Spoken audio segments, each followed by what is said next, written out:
Hi, and welcome to Traveling Inside Out. This is Alina, your host.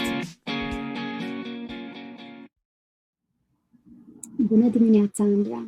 It's 7:46 a.m. and I am in Brooklyn. Do you remember that I also used to tell you where I was? Yes, I do. Good morning to you. You used to tell me I'm not sure if you also told me the city, but definitely the country when you were traveling around.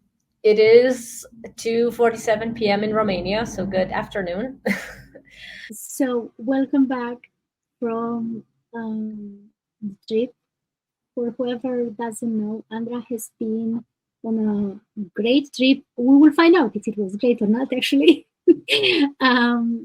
She went on a tour. We talked about this in the previous episode. She went on a tour, like a book tour through Thailand, Cambodia, and Vietnam. Yeah. And so we're going to talk about your trip. But before that, I want to start with, because I always forget to do it at the end. For whoever is interested to follow Andra, have you posted anything on YouTube? It's like it's already around. Have you posted anything? I have not, and I created a draft. I have a draft for a short because I have so many videos, and my storage is getting full, and I need to post them. I started working on it, but I haven't yet. I haven't. Well, actually, no. I have been home for almost 2 weeks now, so I really should, because when you're traveling, it's tough. But yes, I do have a few ideas from my travels. I am not on Instagram anymore, but I know you still are, and you have the same name. So for whoever is interested, they can follow you on Instagram as well. I do post. Meanwhile, yes. Meanwhile, for myself, I have been posting shorts for my trips, and I realized that I've never actually truly made proper footage from last year's trips. So I've started posting. I have a podcast. I think I have 2 episodes in which I'm talking about the honeymoon, the birthday trip for my husband in Las Vegas, and then the honeymoon in the Grand Canyon. So now I started posting shorts from those trips, which I know is from last year, but I haven't done that because I started the shorts in summer of last year, and this is in March. So for whoever is interested, you can follow me there. That being said, I want to have the recommendation of the month, and before I'm gonna just mention something. I have suggested a YouTube account last time of Juliet, but she also wrote a book, and I was listening to the book, and I really like it. It's called "Why Has Nobody Told Me This Before?"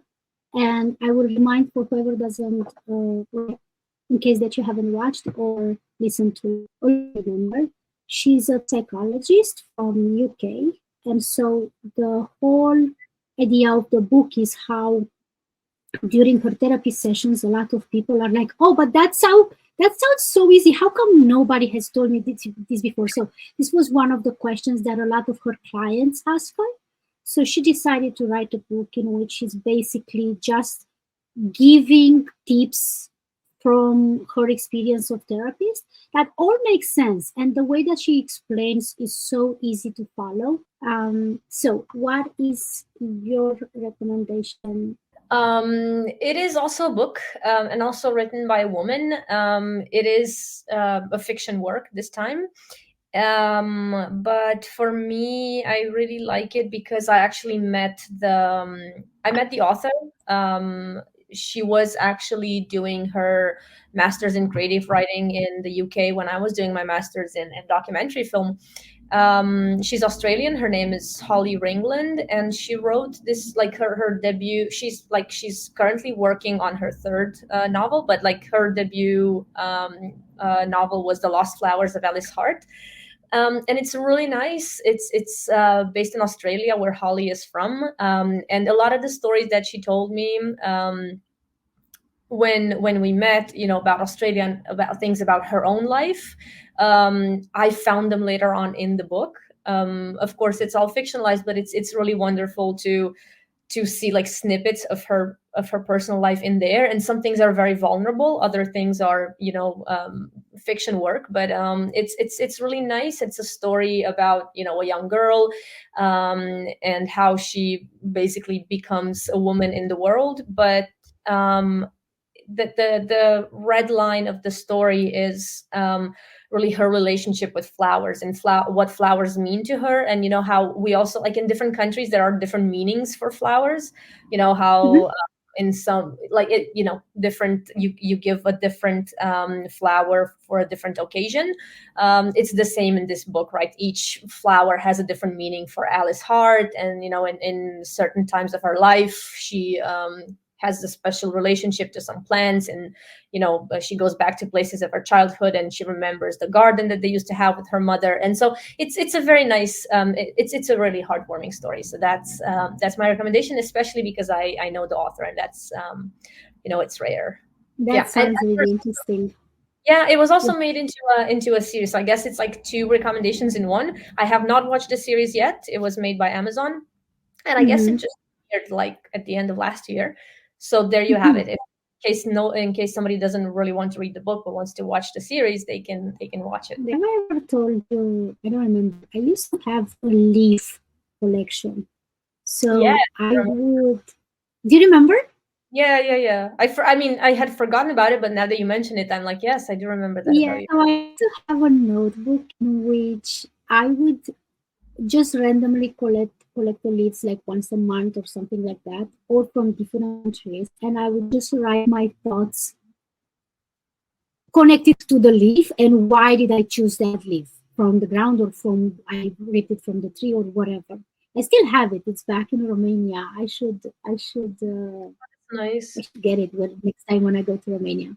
So my recommendation this time around, it's a podcast. And again, it's going to sound absurd because I'm recommending a probably very successful podcast. But in the case that some people don't know about it, that's where I'm coming from.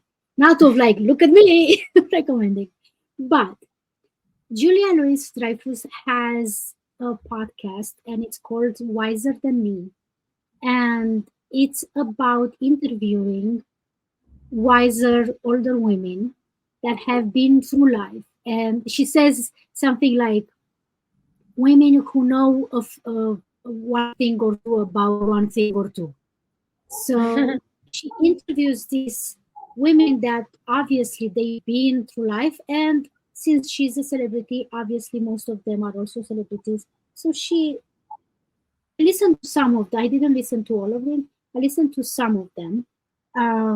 Like the interview with Franz Lebowitz, and then it's just so beautiful to listen women celebrating women, but also because for so long it has been considered that if a woman gets old, then that's it. And there are so many, especially the entertainment industry. It's just recently that women over like 40 they're actually booking roles, or not only over mother, over grandma or stuff like that.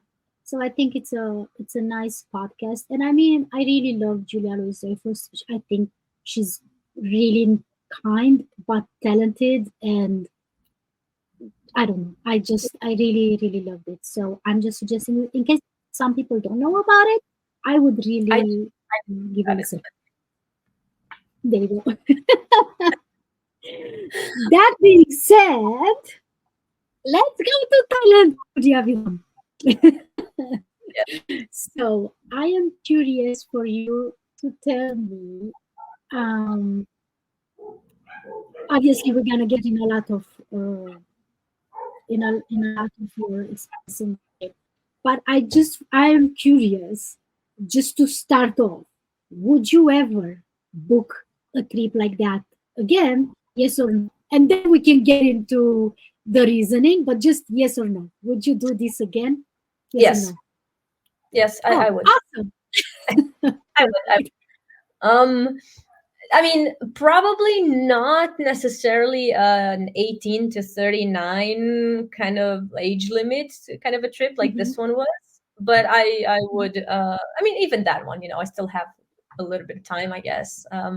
But I would book, I would go on another group tour like that, because like for several reasons, it was a positive experience.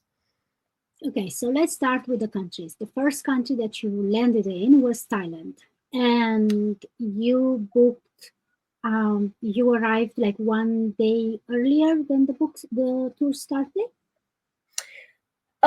Yes. So the tour started on March 8th in the evening. It didn't have anything included in Bangkok. So we just met there. It only had like a one night accommodation in Bangkok. It was like the welcome dinner that we all went to as a group, and that's it. So I arrived the morning before, so I almost had like 2 full days in Bangkok. I had been before, so I didn't really need a lot of time. I had seen the major sites last time I was there. This time I went to places that I hadn't seen before, like Chinatown, where I also stayed this time. I went to Lumpini Park, which I hadn't seen. It's really nice, in the middle of the city, but it's a very big public park. And I went for around sunset, and it was really pretty, actually. A lot of people just like jogging and dancing and whatever, just eating, having picnics there. It was pretty.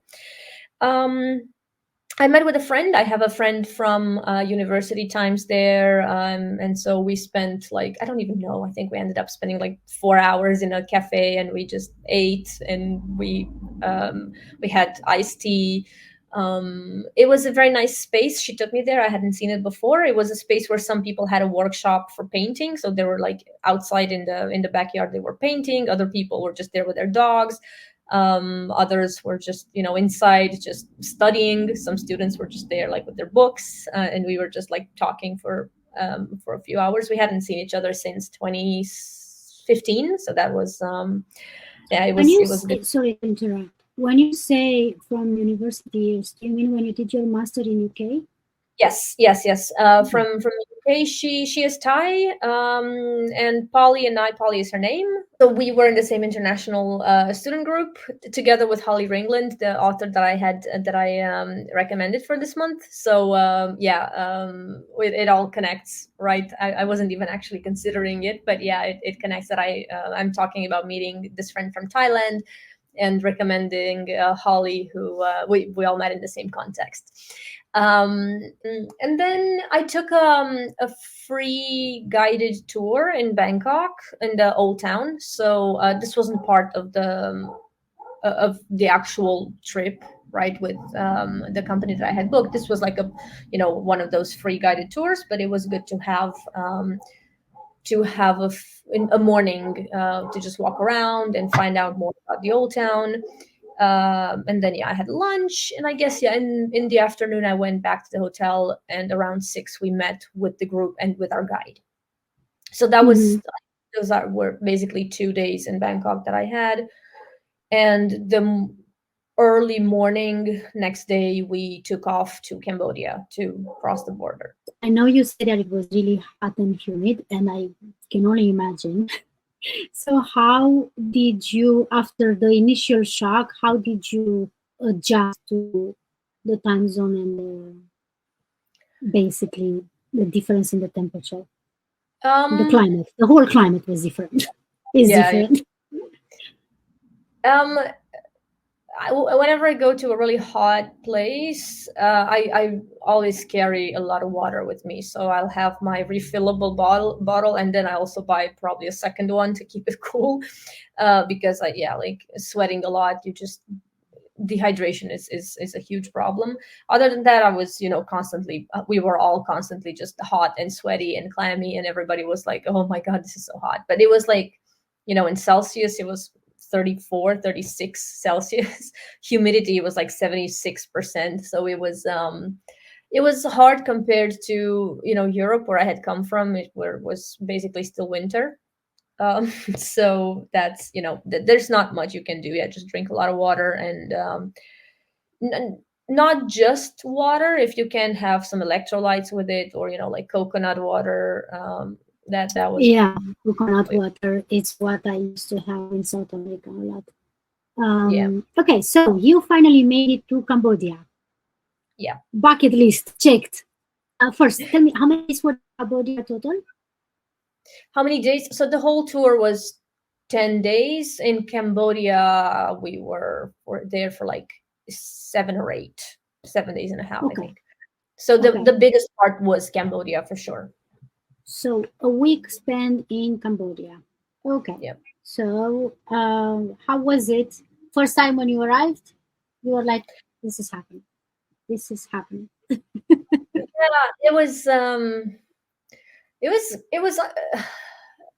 it was very interesting. Well, first of all, our tour guide, he is Cambodian, so it was Oh, very good to have him. Yeah, he had done this many times. He does tours of Thailand and Vietnam and Laos, but yeah, he is Cambodian, so it was very mhm. reassuring to have him with us because he knew a lot about everything.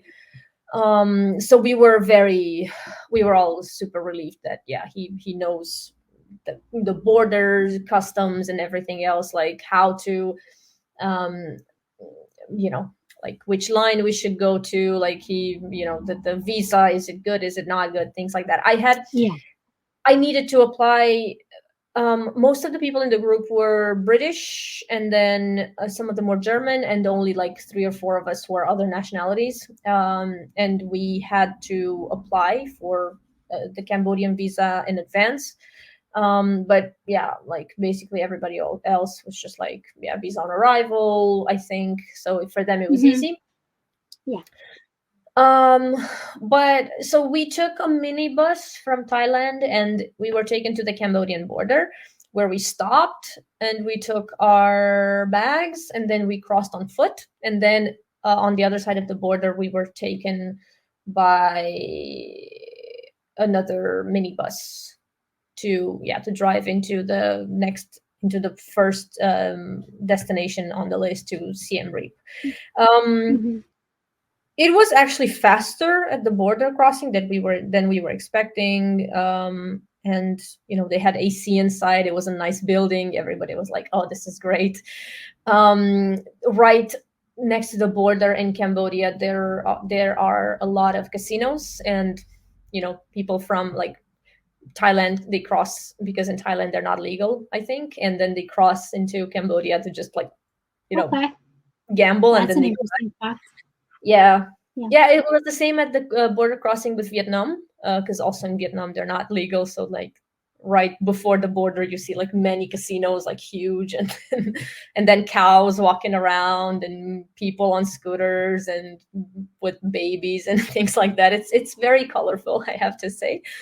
But yeah, so we entered and we exited Cambodia on foot, which was yeah, it was pretty yeah, like we had to take our bags, we had to wait for a little bit, but it wasn't as long as I had expected, so yeah, that was pretty good.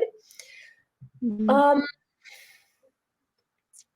the first stop on in Cambodia was Siem Reap, which is Yeah.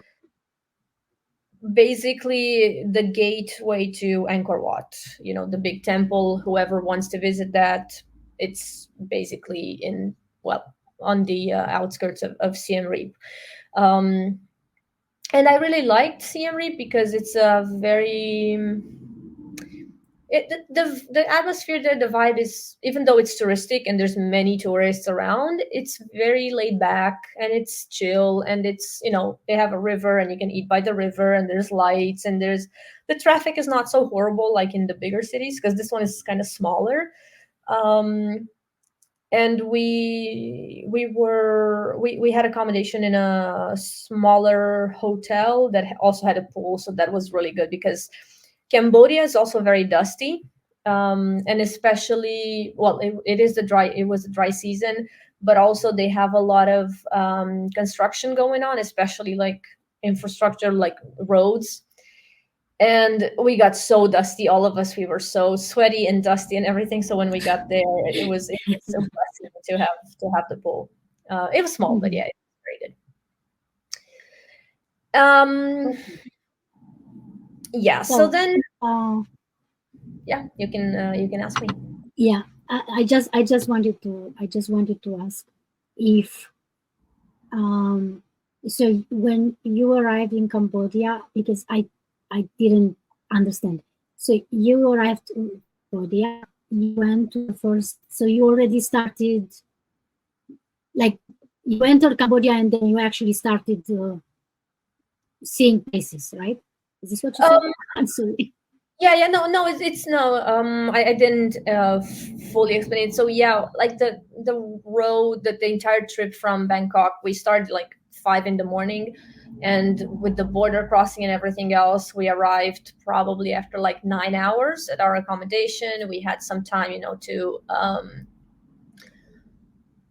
we ate on the way somewhere, and we just basically had some time to like cool off in the pool, and then we went to have dinner and have some drinks. There is in Siem Reap, there's this like pub street where there's Mm-hmm. all the bars and Mm-hmm. rooftop bars and things like that, and restaurants.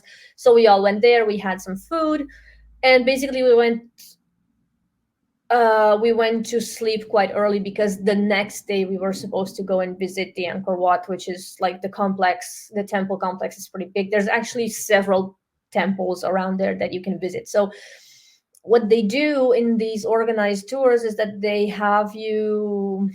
take you to the Angkor Wat early in the morning for the sunrise view, because Yeah. supposedly it's really pretty if if the weather's nice. We saw the sun for a little bit, but it was kind of cloudy, so it wasn't like, it was still beautiful, but the pictures that they showed us, like from some days when it's really the sky is really clear, it's beautiful colors and everything. But yeah, like at 5 in the morning we had to be there, because we had to like wait in line to get our tickets, and then we had to go to the complex. So the first day when we arrived in Cambodia, it wasn't really, it was just like Yeah. eating, having some drinks, and basically, yeah, So having. then, so now I'm curious, did it live up to the hype? Because it's literally the only place that I know of from Cambodia. It did. I must admit it did. But I also have to admit that I was a little bit I didn't do a lot of research, and I thought, how I knew that the Tomb Raider movie, the first one was shot in Cambodia, and I always thought, oh, that's the Angkor Wat, because it has those, like, at some point, Lara Croft, right, the character, she goes to this like temple, and there's like the big trees growing over the ruins, and it's amazing, and I'm like, oh my god, that's Angkor Wat, right? And I go to the Angkor Wat and it's not that. And like they say, oh, the Tomb Raider temple, that's a different one. And I'm like, oh, okay. Um, because yeah, obviously, like me, This like a sounds tourist, this yeah. sounds a little bit like in Mario. I'm sorry, Mario. The princess is another castle. Yes, But literally, I yeah. have to say, just to make a point, I think there's always things like this. I can give you an example for it. So number one, the first one that comes to mind is the fountain from Friends, from Yeah, Central Park. That's not the fountain in Central Park. Is not the one from Friends. The one in Friends was like an actual, like, it was shot in California. Like, it's not right. the real thing. Number one. Yeah, Number two, when you went to um, the middle of the earth, that is considered in Ecuador, being on the equatorial line, like in between the two main lines, you go there, and then it's like a whole museum and all of that. But then they are telling you actually the actual thing, it's not here because it was miscalculated. So you have to grab a taxi if you want to see the actual thing. So what I'm saying is that these kind of things are, I think, all over the place when it's like the big thing, and then you're like, oh wait, the thing is actually over there. So yeah, yeah. But it's kind of funny. It's kind of funny that it is.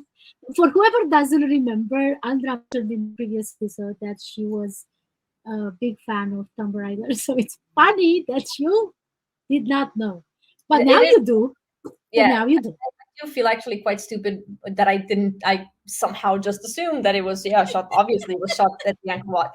But the good part is that we were actually taken to the Tomb Raider temple as well. So I also saw that. And I have to admit, it is my favorite temple because like the Angkor Wat is amazing. It's beautiful. It's big. It's super intricate. It has like it's almost 1,000 years old, and it still has like little engravings, tiny details. It's so beautiful, really, and it's huge. And the way it is built, it has basically like two layers made of different kind of stones, and one is I think lateris, which is kind of like reddish, and on the Mhm. top layer on the outside is sandstone, I think, which is a bit brighter. And the guide was telling us how that also helps structurally, like it's almost like an engineering thing because it makes it. That's why it's still standing after almost 1,000 years.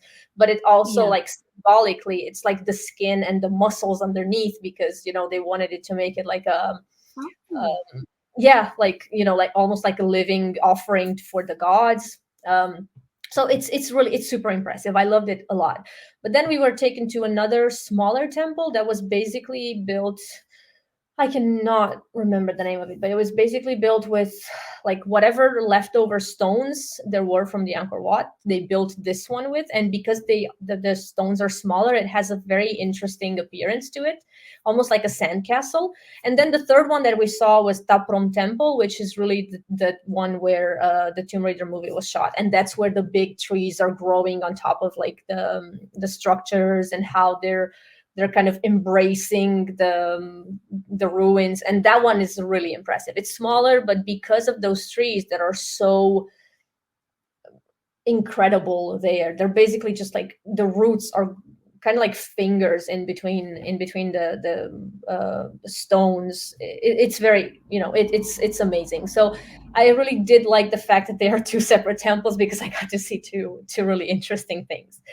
um so it was a full day.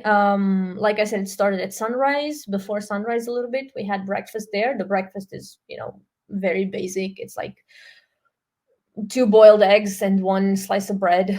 And I don't think we were given anything else. But yeah, and then seeing two other temples, walking around. So we finished basically in the afternoon, and we again went for dinner, and the next day again we left. So we had 2 nights Okay. there, but one full day to visit the temples. And I guess we can get into that in the next episode. But I'm just curious. Were you part of the group, or you had times for you to explore by yourself? Like, were you always there with the group We during visiting the temples? I mean?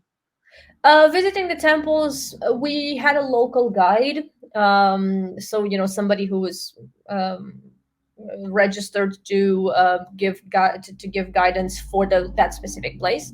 But they gave us like 10-15 minutes in some places to just walk around, take pictures on our own if we wanted to.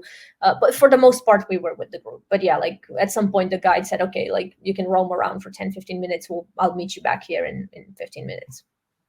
Okay, So perfect. yeah, it's a little bit of both. Yeah. So then the next day, what did you do the next day? The I'm next waiting day, for the island. oh yes, the next day we went to the capital city. We drove to Phnom Penh, which was again a pretty long driving day. The problem with these countries, especially in Southeast Asia and in South Asia, is that the distances are not huge, but because the conditions of the roads and the traffic are not great, you spend a lot of time just driving from one place to the other.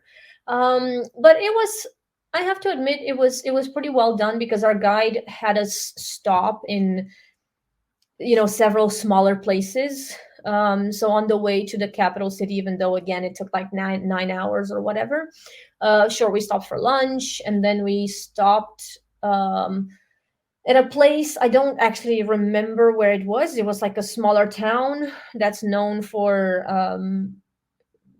in that area there's a lot of tarantulas.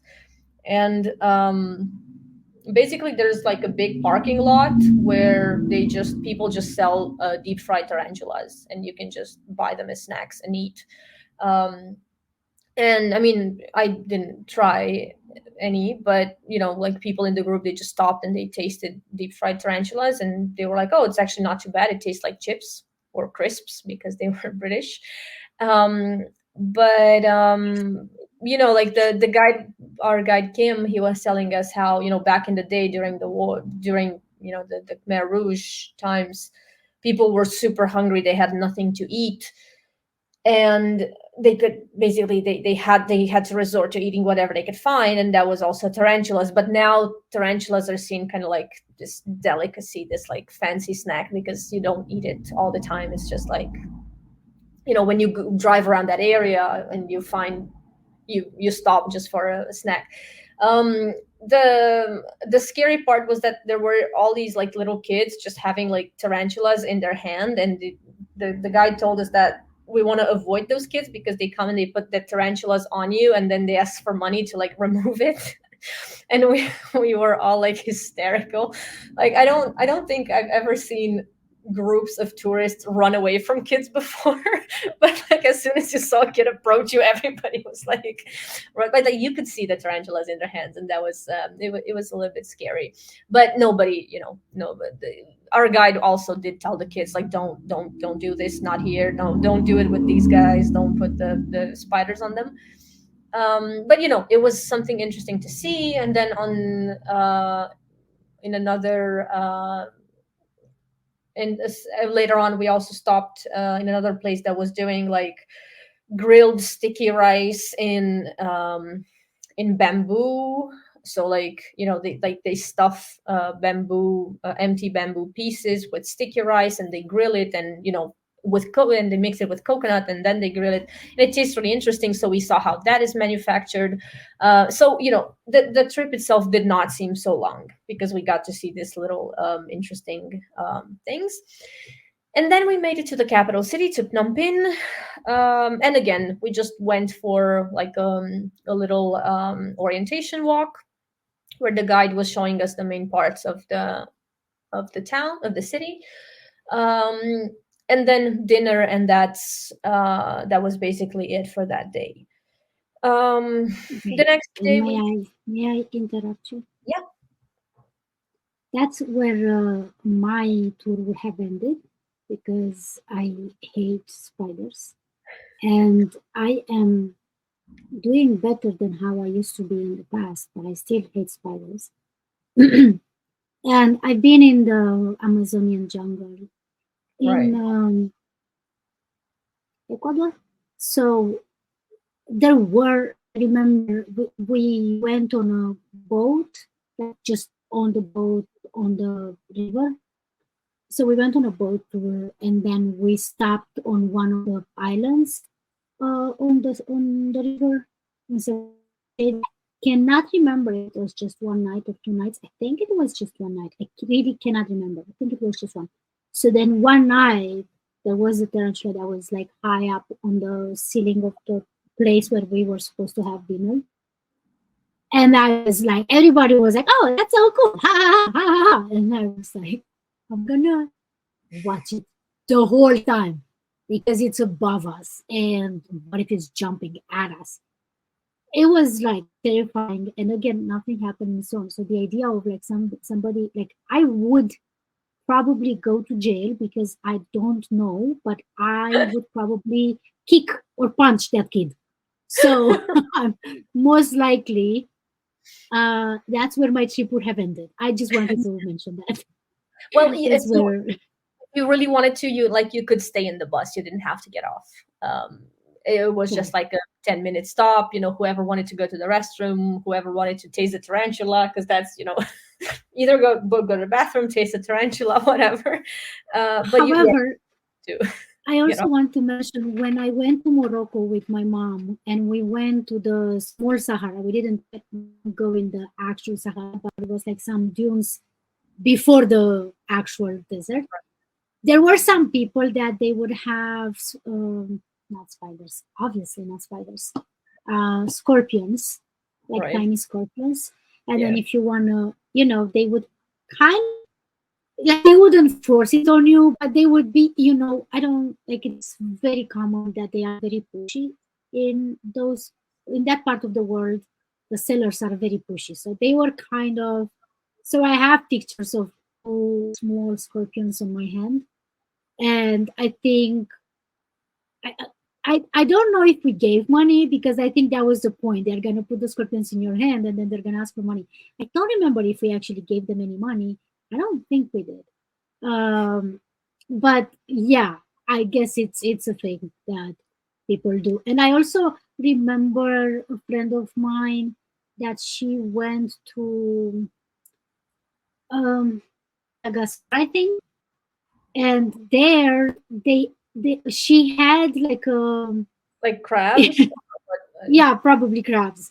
So she had pictures of her being very uncomfortable with some her. I'm like, I'm pretty sure this is just people taking advantage of Yeah. tourists in one way or another. My alarm got off because I'm supposed to like I have an alarm that I'm always waking up way before still that.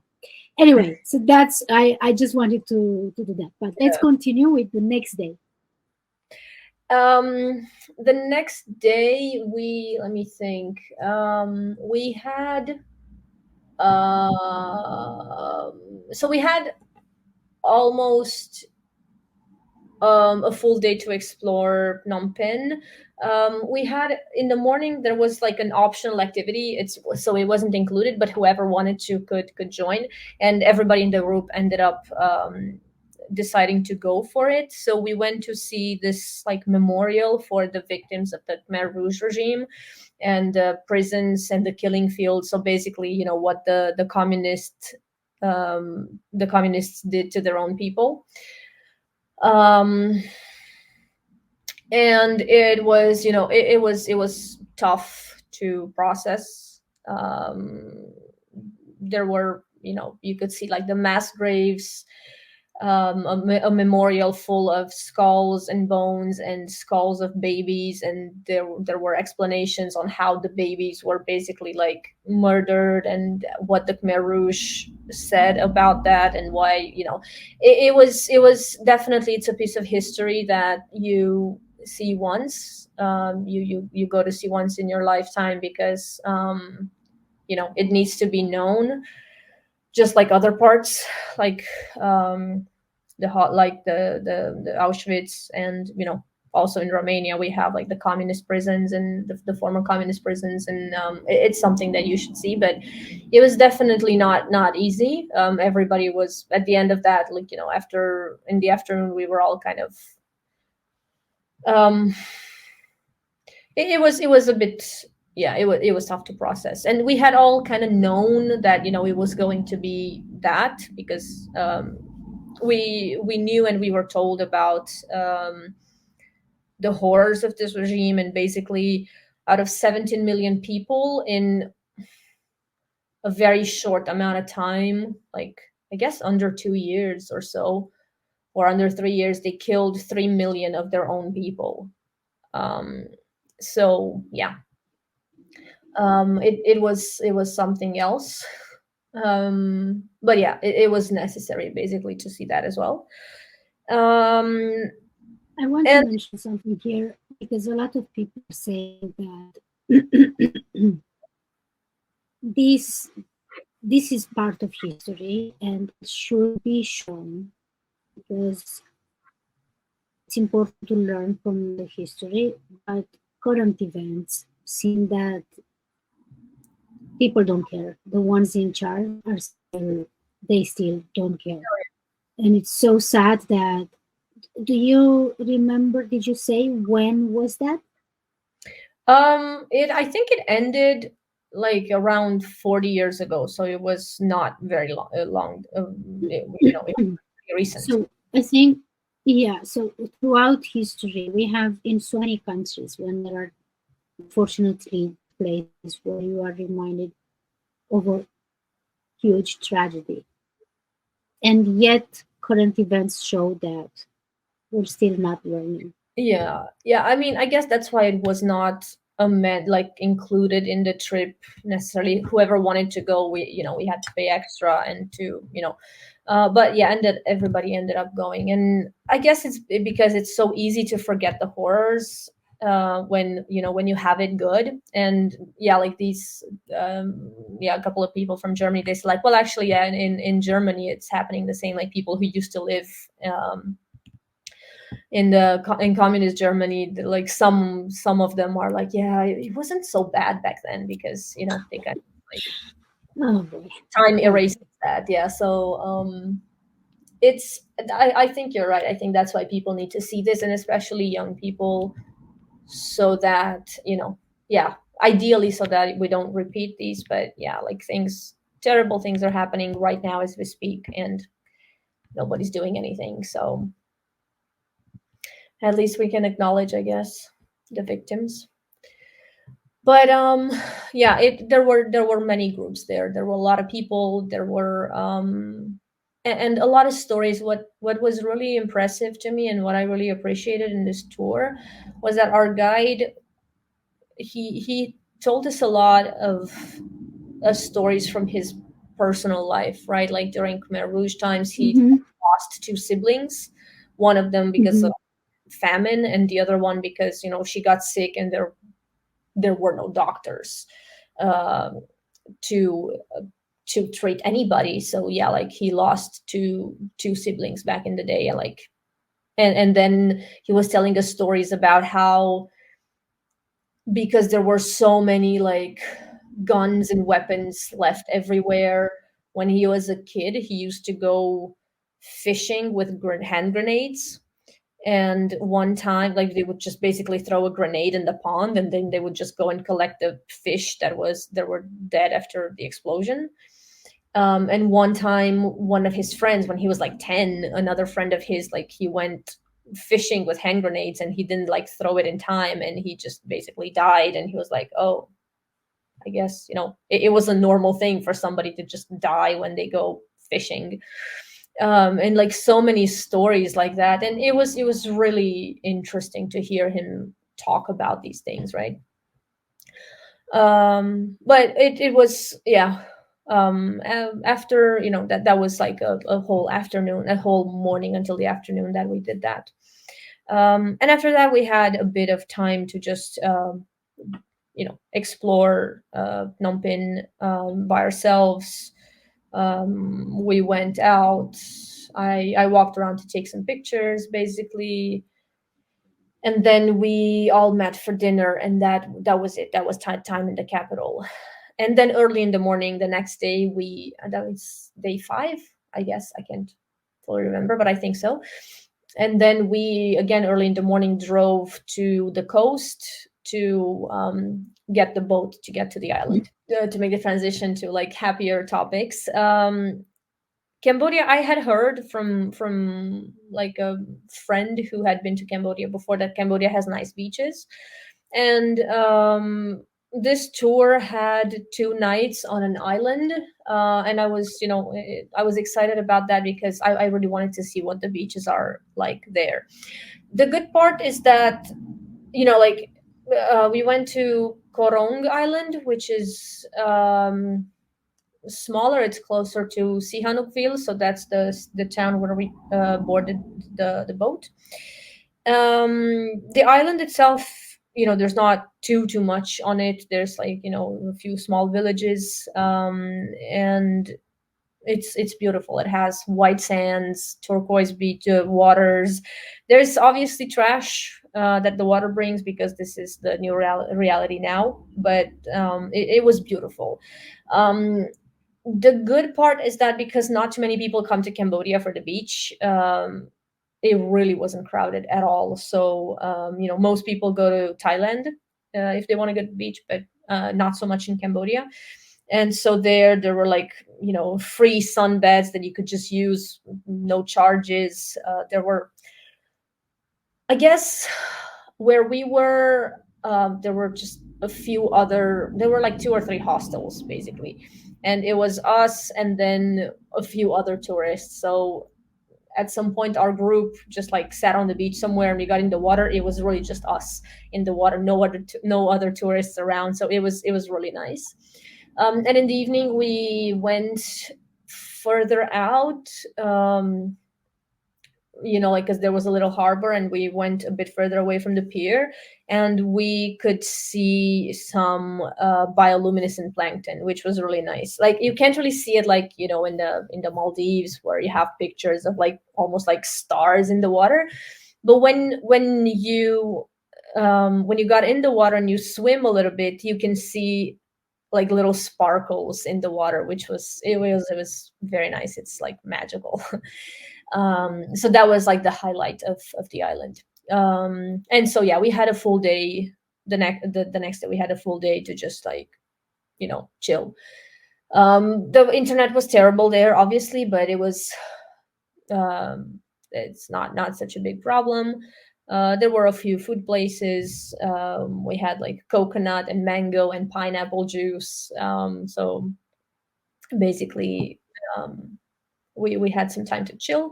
So one morning I did a little meditation session with a few people in the group. I said I was gonna do my meditation on the beach, and like a few others were like, "Oh yeah, can you teach us?" Because we wanted to do it. So yeah, we spent an hour together, and I did a bit of guided meditation. It was actually I really enjoyed doing that. So it was very nice, and they said it was really good for them. Actually, one of the girls, she said, "Oh, it was so good for me. At some point, I fell asleep. I had the most restful sleep ever."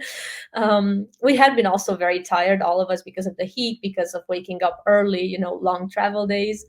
So that was good. After a full day on the island, again after breakfast, the following day we took the boat back, and then we got back to the mainland, and from the mainland we were taken with a minibus to kind of closer to the border with Vietnam, to a small village in the Chambok area.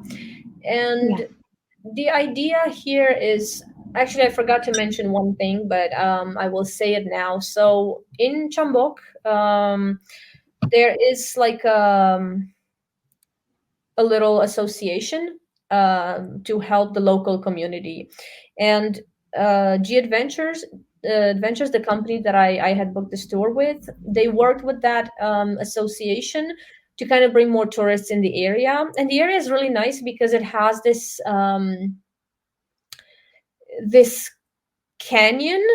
Like the Chambok Canyon is actually, it's a very interesting place. It's not very big, but it has these like clay formations that the rain just models basically. And it's super interesting. It's like they really do look like sand castles and little pyramids and things like that. So it is like a canyon, but it is made of clay. So every time it rains, the scenery changes a little bit. It's super, super interesting. And the textures there, it's really, yeah, like all created by the water. The patterns are very like, there's little, like it's like little mountains basically. Mhm. And they want to bring more tourists in the area. And so the way to do it is they bring these groups, and we slept at basically at like, we did a homestay. So we slept at people's homes, right? A lot of people there, they have like either a guest house or a guest room in their house basically. And we were split into smaller groups, and we were 5 girls, and we all slept in one room of one of these like guest houses. So basically it was with a family. The family was living in a small house, and by the house they had like another house where they had like rooms for guests. That they had like, there was no bathroom. They had an outhouse. There was no running water. There was just like a big tank that they used to fill with water so you can wash up. That's like basic living conditions. But for us it was interesting to see how the locals live in a village, and for them it helps them because they get paid. And each group, like every time the groups sleep in a different house, so everybody gets to interact with the tourists, everybody gets a bit of money, and so on. We also ate at a place, like it's a restaurant in the forest in the same village, but also like local women take turns to come and cook for the tourists. So there's not like, you don't really get a menu, right? They call in advance, Yeah. and our guide just basically said we have 13 people, 2 are vegan, 4 are vegetarian, and the rest eat meat. So basically they just cooked several dishes for us, and we were just brought, based on our diets, we were brought food. It was really good. We had like some really nice curry. And what I wanted to mention again, because I really like how G Adventures, and this is not a sponsored thing, obviously, because I paid for for my trip. Nobody sponsors anything, but I do want to mention this because I think it's a really nice touch, that they have these like this social aspect. So first of all, it was this like homestay, and the second part, it was in Siem Reap, where we went to a restaurant that's called, I think, Hope for Cambodia, and this is also part of an organization that wants to empower like young people and youth. So they get donations, and like the profits they make from the restaurant, they use to they created a private school basically. And the really young kids, they learn whatever they learn in school, right? English and math and whatever. But as they grow up, they are trained in like hospitality, and they are brought to work in the restaurant. So they are trained to work in the kitchen, they are trained to work as like waiters and staff. So they are, because these kids come from really poor communities, like from the slums, and otherwise they would probably resort to begging, to stealing, to whatever. So they are brought, and they are given education, they are given some training, a job, and that this is how again, it's a social business, right? And so we were taken there. Again, the food was really nice, and we were all super happy to be there, to to be able to support somehow. So we really did enjoy this part of the trip, that we felt like, and we were told like, this is how it's making a difference. This much of the profit that this business is making where we are right now is going to educating the kids and so on. So we all appreciated that. Yeah, that was basically the last night in Cambodia. We were there for, yeah, I guess like 8 nights. And then the next morning, we again were taken by a minibus to the border with Vietnam. Okay, I think this is all for now, and I think we're going to touch Vietnam in the next episode. That being said, I'm going to end the episode right now, and then we're going to talk about Vietnam, and I have more general questions for you about the whole trip in the next episode. So if you have anything else you want to add, Yeah, we'll add it in the next episode then. I'm not in my best shape or form. Anyway, thank you for making the time again, and I'm gonna see you then. This concludes today's episode. Thank you for listening and for reviewing Traveling Inside Out. If you want to get in touch with me, send an email to podcast@alinaigrad.com. And remember, your outdoor journey begins with inner work. Until next time, bye!